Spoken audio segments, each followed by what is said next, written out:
আসন অলংকৃত কৰিছিল।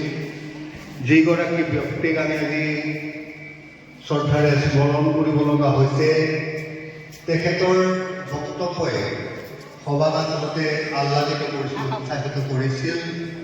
কিন্তু তেখেত আজি বক্তব্যই আজি উপস্থিত শ্ৰোতাদৰ্শকক আচলতে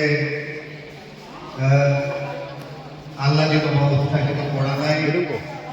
কাৰণ ইতিমধ্যে তেখেত যোৱা 14 এপ্ৰিল তাৰিখে আমাক সকলোকে দুঃসাগৰত পেলাই এইবিলাক মানুহক আমি আচলতে সেই চিন্তা তেখেতসকলৰ চিন্তাক আমি জীয়াই ৰাখিব লাগিব। কাৰণ সেই মানুহবিলাক আমাৰ পথ দেখুৱায়। যিজন মানুহে আচলতে আমাৰ মিচিং জাতীয় সত্তাটোক চেনেহৰ পোচাক বৈ কোনো দিনাখনে অশান্তি অনুভৱ কৰা নাছিল, আনন্দ অনুভৱ কৰিছিল। যিগৰাকী ব্যক্তিয়ে মিচিং জাতীয় চেণ্টিমেণ্ট, জাতীয় সত্তাক আচলতে দুবাহৰে খুব সামতি দুহাতেৰে খুব খামুচি জীয়াই ৰাখিব খুজিছিল, যিজন মানুহে ক'ভিডৰ সময়ত জনসাধাৰণক দুৰ্যোগত পৰা জনসাধাৰণক সহায় কৰিছিল, যিজনে অবৈতনিকভাৱে বিদ্যালয়ত যোগদান কৰি নিজে মমবাতিৰ দৰে গলি গলি আনক পোহৰ বিলাইছিল, যিজনে গাঁৱৰ নিগম ছাৰ অকল তিয়কৰ নাম নহয়।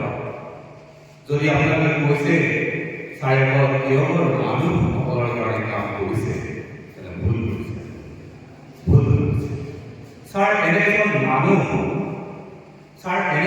মানুহ সমগ্ৰ সমাজত তেওঁ দি থৈ যাব বিচাৰিছিল দৰ্শন আৰু আদৰ্শ, যাৰ দৰ্শন আৰু আদৰ্শ আমি আশ্ৰয় লৈ আগলৈ যাবলৈ আমি বহুত সকাহ পাইছোঁ।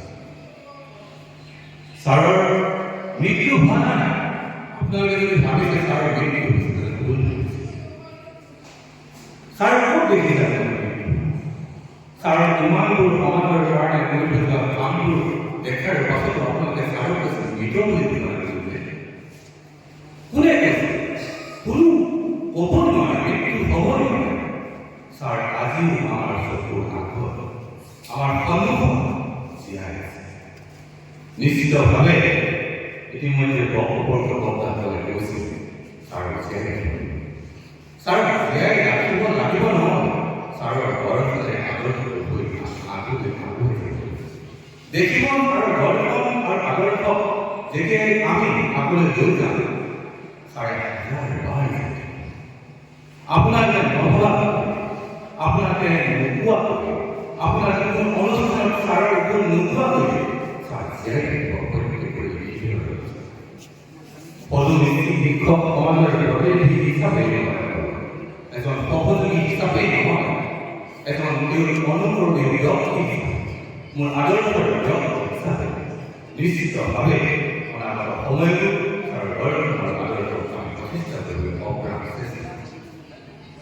মই এই মঞ্চত বিশেষ চিন্তা কৰিব নাই, যিহেতু আজি আবেগিক সময়ত কি কম, এজন কনিষ্ঠ অপৰাধী কি মাত্ৰ এটাই কথা কওঁ, শিক্ষাৰ ক্ষেত্ৰত ছাৰৰ যি ধাৰণা, সেই ধাৰণা যিকেইটা বছৰত ছাৰক মই লগ পাইছোঁ, সেই বছৰতে মই অনুমান কৰিছোঁ ছাৰ অকল শিল্পী বা শিক্ষকেই নাছিল, ছাৰ এজন সুযোগ্য চিন্তাবিদ আছিল।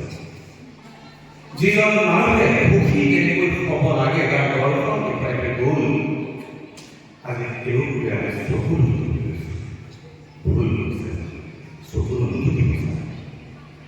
আপোনালোকে যদি ছাৰক চকুতে চাই দুখ পাব, মাথো আপোনালোকে বহুত এটাই স্মৰণ ছাৰৰ দৰ্শন আজি কিয় কৰিব, তেওঁ বাহিৰলৈ লৈ যোৱাৰ দায়িত্ব কৰ্তব্য আপোনাৰ আৰু আমাৰ।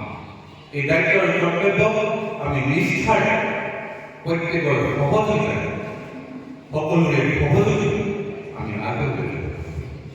সদুতি শেষত এই স্মৃতিচাৰণ সভা এই সুযোগ দিয়াৰ বাবে স্মৃতিচাৰণ সভাৰ সভাপতি মহোদয় অনুৰোধ কৰি সকলো কৰ্মীলৈ মই ধন্যবাদ জনাইছোঁ।